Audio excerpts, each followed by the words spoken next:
Pemirsa, data pada Selasa 24 Maret 2020 pukul 12 waktu Indonesia Barat mencatat penambahan pasien positif corona terbanyak sejak corona masuk di Indonesia, yakni 107 orang. Sehingga total pasien positif corona di Indonesia menjadi 686 orang. Juru bicara penanganan corona Ahmad Yuryanto mengatakan penambahan 107 orang merupakan penambahan paling banyak sejak corona masuk di Indonesia. Data hingga pukul 12 siang tadi, pasien positif corona sebanyak 686 orang.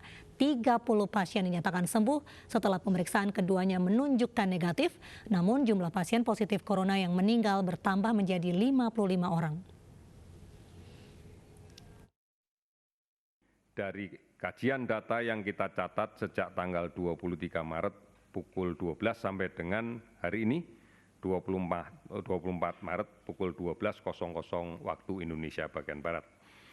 Ada penambahan kasus baru konfirmasi positif sebanyak 107 kasus.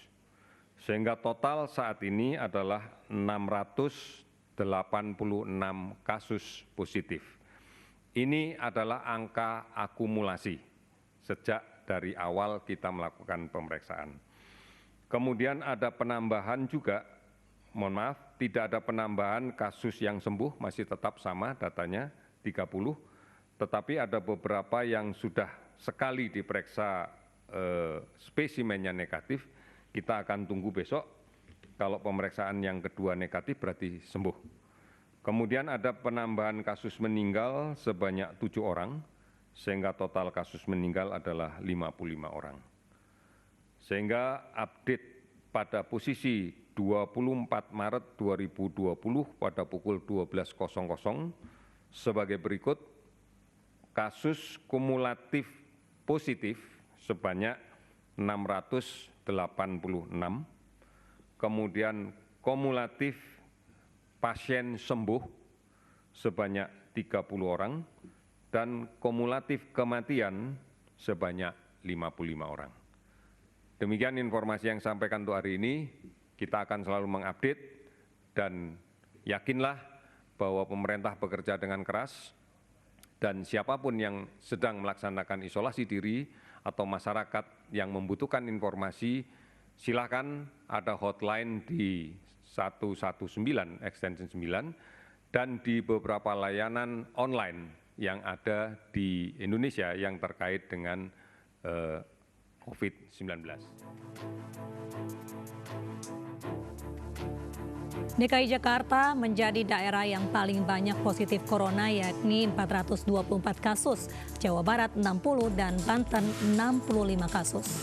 Sementara Jawa Timur 51 kasus dan Jawa Tengah 19 kasus. Kalimantan Timur 11 kasus, Bali 6 kasus, Daerah Istimewa Yogyakarta 6 kasus, dan Kepulauan Riau 5 kasus. Kalimantan Barat, Kalimantan Tengah, dan Sulawesi Tenggara 3 kasus, sementara Sumatera Utara 7 kasus, Sulawesi Selatan 4 kasus, dan Papua 3 kasus. Adapun Kalimantan Selatan, Jambi, NTB 1 kasus, sementara 5 lainnya masih diverifikasi. Sementara itu pemirsa, terkait persentase kematian, Indonesia berada di posisi kedua setelah Italia dengan angka kematian 8,2%, kemudian disusul Iran dan Spanyol, sementara Inggris berada di posisi 5 dunia dengan 4,94%.